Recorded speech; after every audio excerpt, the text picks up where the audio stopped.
भी याद रखें कि राय और विचार अच्छे या बुरे, गलत या सही नहीं होते हैं, लेकिन आपके दिमाग में दाखिल होने के बाद वे निश्चित रूप से आपकी खुशी और सफलता को या तो बढ़ाते हैं या फिर घटाते हैं। जिस पल मैंने महसूस किया कि मुझ में नकारात्मक ऊर्जा प्रवाहित हो रही थी, मेरा निरीक्षण अलार्म बजने लगा और जैसा मैंने खुद को प्रशिक्षित कर लिया है, मैंने तत्काल अपने मस्तिष्क की नकारात्मकता को खत्म कर दिया। अमीर बनने के लिए आपको परिपूर्ण या आदर्श बनने की जरूरत नहीं है, लेकिन यह जानने की जरूरत अवश्य है कि जब आपकी सोच आपको या दूसरों को सशक्त नहीं बना रही हो, तो तत्काल ज्यादा सकारात्मक विचारों पर ध्यान केंद्रित कर लें। आप इस पुस्तक का जितना ज्यादा अध्ययन करेंगे, यह प्रक्रिया उतनी ही ज्यादा तेज और आसान होगी। अपनी उल्लेखनीय पुस्तक द 1 मिनट मिलेनियर में मेरे अच्छे दोस्त मार्क विक्टर हैंसन और रॉबर्ट एलन ने रसेल एच कानवेल की कहानी बताई है, जिसे 100 साल से भी ज्यादा समय पहले लिखी गई पुस्तक एकर्स ऑफ डायमंड्स से लिया गया है। मैं कहता हूँ कि आपको अमीर बनना चाहिए और अमीर बनना आपका कर्तव्य है। मेरे बहुत से धार्मिक भाई मुझसे कहते हैं, क्या तुम ईसाई पादरी होने के बावजूद देश भर में घूमकर नौजवानों को अमीर बनने और पैसा बनाने की सलाह देते हो? हाँ, जाहिर है, मैं ऐसा करता हूँ। वे कहते हैं, क्या यह बुरी बात नहीं है? तुम लोगों को पैसा बनाने का उपदेश देने के बजाय बाइबल का प्रचार क्यों नहीं करते? क्योंकि ईमानदारी से पैसा बनाना बाइबल का प्रचार ही है। यही असल कारण है। अमीर लोग अपने समुदाय में सबसे ईमानदार व्यक्ति हो सकते हैं, लेकिन आज रात को यहाँ कोई युवक कहता है, ओ, हमेशा बताया गया है कि अगर किसी व्यक्ति के पास पैसा है तो वह बेईमान, धोखेबाज, निंदनीय और ओछा है। मेरे दोस्त, तुम अमीरों के बारे में ऐसा सोचते हो, इसी कारण तुम्हारे पास पैसा नहीं है। तुम्हारी आस्था की नींव ही झूठी है।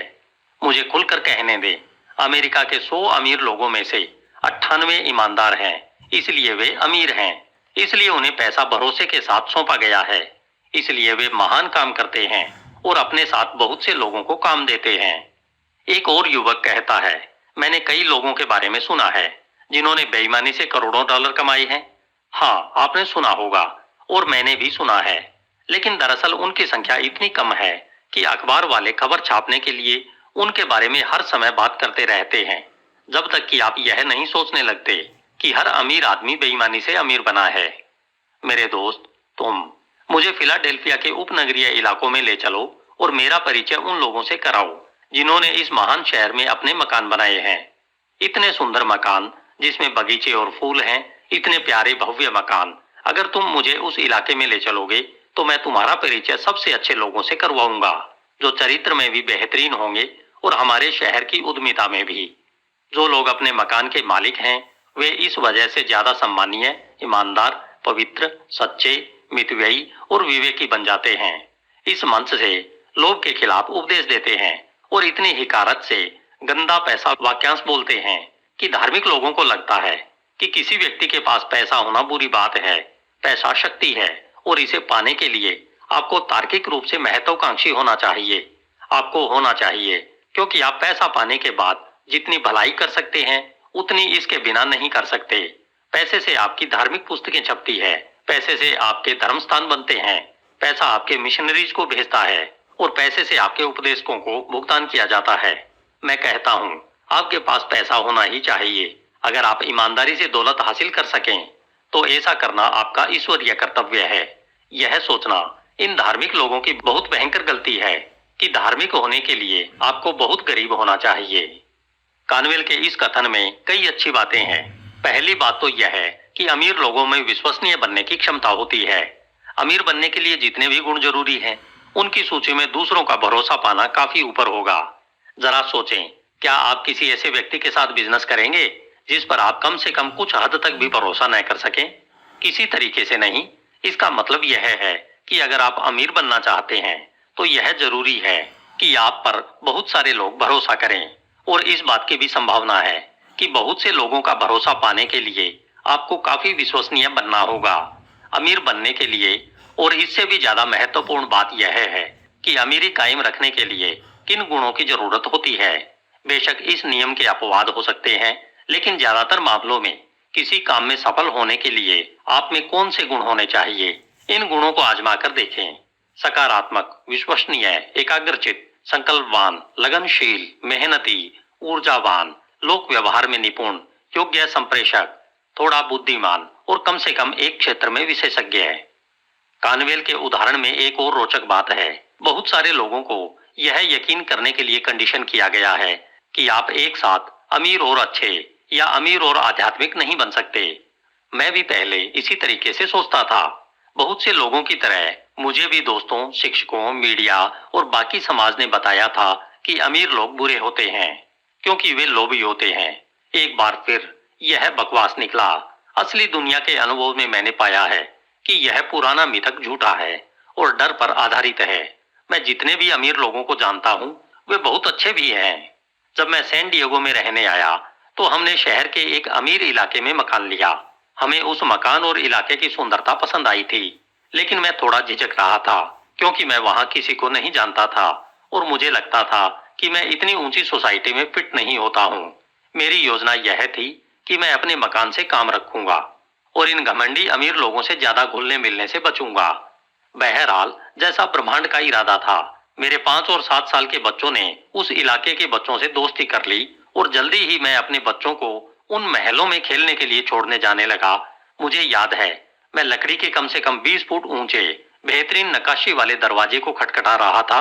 मम्मी ने दरवाजा खोला और बहुत दोस्ताना आवाज में कहा, हार्व, आपसे मिलकर खुशी हुई, अंदर आइए ना। मैं थोड़ा चकरा गया जब उन्होंने मुझे आइस्ड टी और फलों की प्लेट थमा दी। मेरा शंकालु मस्तिष्क बार बार पूछता रहा, पेंच क्या है।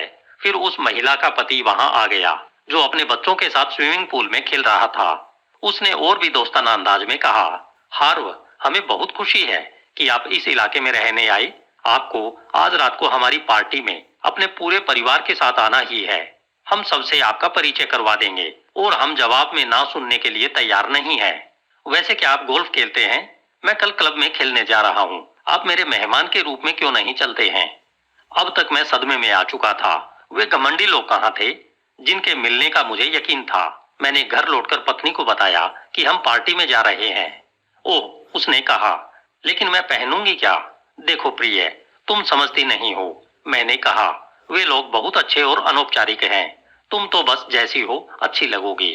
हम उस शाम को पार्टी में गए और वहां हमें बहुत गर्मजोश, दयालु, उदार और स्नेही लोग मिले।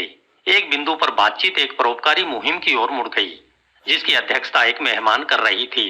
एक के बाद एक चेकबुक बाहर निकलने लगी। मुझे तो यकीन ही नहीं हुआ। मैं दरअसल यह देख रहा था कि लोग उस महिला को पैसे देने के लिए लाइन लगाए खड़े थे, लेकिन हर चेक के साथ एक शर्त थी। शर्त यह थी कि इस मामले में आदान प्रदान होना चाहिए और वह महिला दान देने वाली परोपकारी संस्था में भी दान देगी। जी हाँ, वहां मौजूद हर शख्स किसी न किसी परोपकारी संस्था का अध्यक्ष या प्रमुख व्यक्ति था। जिस दंपति ने हमें पार्टी में आमंत्रित किया था वे कई समाज सेवी संस्थाओं से जुड़े थे। दरअसल वे हर साल चिल्ड्रंस हॉस्पिटल फंड में शहर के सबसे बड़े दानदाता बनने के अपने लक्ष्य को पाने में कामयाब रहते थे। वे न सिर्फ खुद लाखों डॉलर दान देते थे, बल्कि हर साल चैरिटी डिनर आयोजित करते थे जिसमें लाखों डॉलर और जुट जाते थे। इसके अलावा वेरिकोज वेन के एक डॉक्टर भी थे। हम उनके परिवार के भी करीब आ गए। वे अपनी विशेषज्ञता के क्षेत्र में दुनिया के सर्वश्रेष्ठ डॉक्टरों में से एक थे और ढेर सारी दौलत कमाते थे। वे हर ऑपरेशन के 5 से 10 हजार डॉलर तक लेते थे और हर दिन 4-5 ऑपरेशन करते थे। मैं उनका जिक्र इसलिए कर रहा हूँ क्योंकि हर मंगलवार को निशुल्क दिन था जब वे शहर के उन लोगों के ऑपरेशन करते थे जो इतनी ज्यादा फीस नहीं दे सकते थे। मंगलवार को वे सुबह 6 बजे से रात के 10 बजे तक काम करते थे और 10 ऑपरेशन करते थे, सब मुफ्त में। इसके अलावा वे अपने संगठन के अध्यक्ष भी थे, जिसका मिशन दूसरे डॉक्टरों को भी निशुल्क दिवस आयोजित करना। हकीकत की रोशनी में कहने की जरूरत नहीं है कि यह देखकर मेरी आंखें खुल गई कि अमीर लोग लोभी और घमंडी होते हैं। मेरी कंडीशनिंग की पुरानी धारणा हकीकत की रोशनी में काफूर हो गई।